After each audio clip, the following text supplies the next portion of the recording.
It seems like just yesterday when we stepped into 2024. So 2024ಕ್ಕೆ ನಾವು ಕಾಲಿಕ್ಕುವಾಗ ಬರೀ ಇದು ನಿನ್ನೆ ಕಳೆದೋದಂಥ ದಿನಗಳಂತೆ ಇದೆ. It's like just fresh in our minds. Wow, new year, new expectations, new hope, new promises from God. We were expecting God to show up and show out in certain areas of our lives. ನಮ್ಮ ಜೀವಿತದ ಕೆಲವೊಂದು ಭಾಗಗಳಲ್ಲಿ ದೇವರು ಒಂದು ನೂತನವಾದ ಈ ವರ್ಷಕ್ಕೆ ನಾವು ಕಾಲಿಕ್ಕುವಾಗ ನೂತನವಾದ ಕೃಪೆ, ನೂತನವಾದ ವಾಗ್ದಾನವನ್ನು ನಾವು ಎದುರು ನೋಡುವಂಥವರಾಗಿದ್ದೇವೆ. And right now you may be in a place where you're kind of disappointed. ಒಂದು ವೇಳೆ ನೀವು ಇವತ್ತು ಒಂದು ನಿರಾಸೆಯಲ್ಲಿ ಕೂತಿರಬಹುದು. You're saying, John, it's almost the end of 2024. ಒಂದು ವೇಳೆ ನೀವು ಹೇಳ್ತಾ ಇರ್ಬೋದು, ಜಾನ್ ಈಗಾಗಲೇ 2024 ಮುಗಿಯುವಂತ ಹಂತದಲ್ಲಿ ಇದೆ. I thought by this time I would have got that job.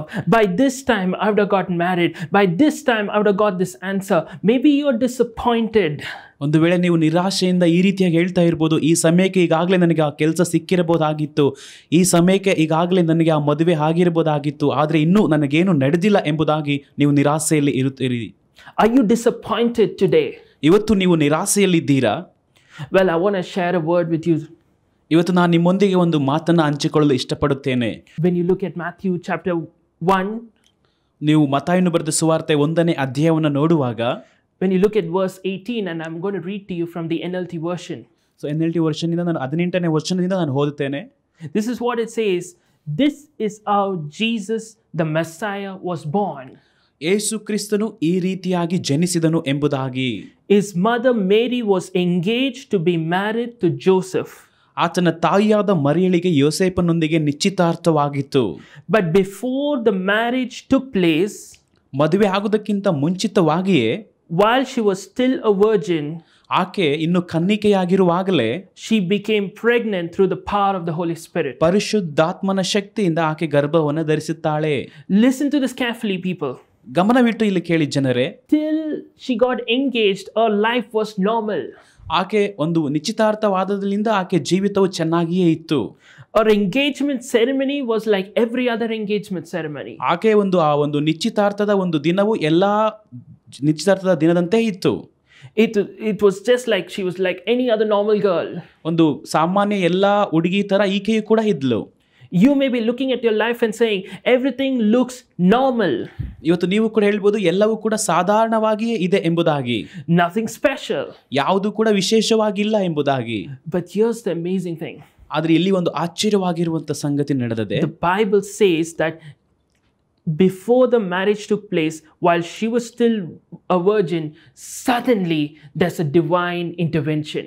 ಇನ್ನು ಮದುವೆ ಆಗೋದಕ್ಕಿಂತ ಮುಂಚಿತವಾಗಿಯೇ ಇನ್ನು ಅವರಿಗೆ ನಿಶ್ಚಿತಾರ್ಥವಾಗಿದೆ, ಅಲ್ಲಿ ಒಂದು ದೈವಿಕವಾಗಿರುವಂತ ಹಸ್ತಕ್ಷೇಪವು ಉಂಟಾಯಿತು. The engagement was normal, but before they got married, there was a sudden change in their life. So ನಿಶ್ಚಿತಾರ್ಥವು ಸಾಮಾನ್ಯವಾಗಿ ನಡೆದರೂ ಆದರೆ ಮದುವೆ ಆಗೋದಕ್ಕಿಂತ ಮುಂಚಿತವಾಗಿ ದೇವರು ಅಲ್ಲಿ ಮಧ್ಯಸ್ಥಿಕೆಯನ್ನು ವಹಿಸಿ ಒಂದು ಬದಲಾವಣೆಯನ್ನು ತರುತ್ತಾನೆ.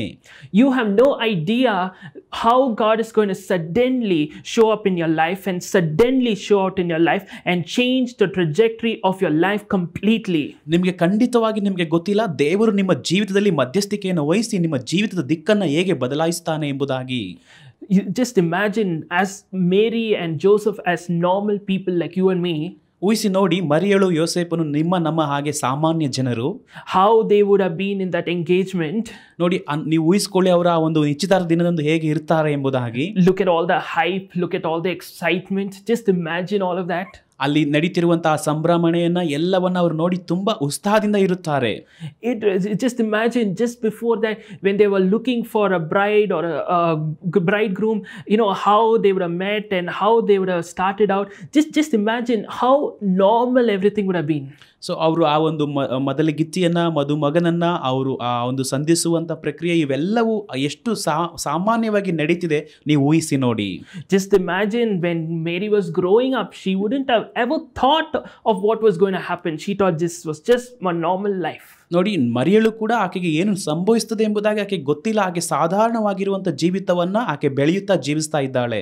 It was just a normal engagement. ಅದೊಂದು ಸರ್ವಸಾಧಾರಣವಾಗಿ ನಡೆದಂತಹ ನಿಶ್ಚಿತಾರ್ಥವಾಗಿದೆ.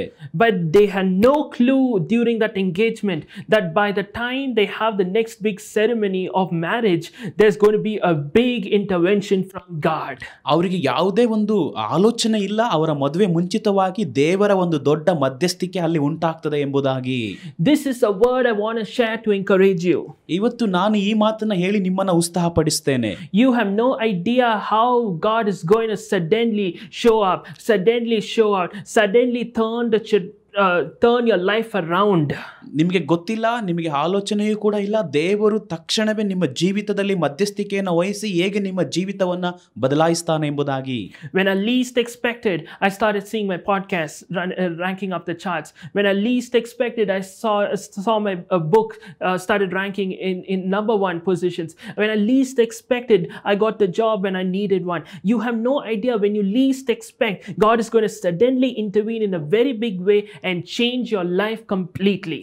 ನನ್ನ ಜೀವಿತದಲ್ಲೂ ಕೂಡ ನಾನು ಕನಿಷ್ಠವಾಗಿ ನನ್ನ ಒಂದು ಚಾನಲ್ನ ನಾನು ಊಹಿಸುವಾಗ, ಕನಿಷ್ಠವಾಗಿ ನನ್ನ ಬುಕ್ಗಳನ್ನ ನಾನು ಊಹಿಸುವಾಗ ದೇವರು ನನ್ನ ಮೊದಲನೇ ಸ್ಥಾನದಲ್ಲಿ ತಂದಿದ್ದಾರೆ. ಕನಿಷ್ಠವಾಗಿ ನನ್ನ ಕೆಲಸವನ್ನು ನಾನು ಊಹಿಸುವಾಗ ಅದನ್ನು ದೇವರು ಎಷ್ಟೋ ಉನ್ನತವಾಗಿ ಸಾಗಿಸಿದ್ದಾರೆ. ನಿಮ್ಮ ಜೀವಿತದಲ್ಲೂ ಕೂಡ ದೇವರು ಹಾಗೆ ನೀವು ಕನಿಷ್ಠವಾಗಿ ನೀವು ಆಲೋಚಿಸುವಾಗ ಅದನ್ನು ಉನ್ನತವಾಗಿ ಆಶೀರ್ವದಿಸಲಿದ್ದಾನೆ. Just because you already stepped into December does not mean that God cannot show up. He is an expert to suddenly turn the tables around. So I want you to keep believing that even by this time, by the end of 2024, God will fulfill everything He has planned for you for 2024.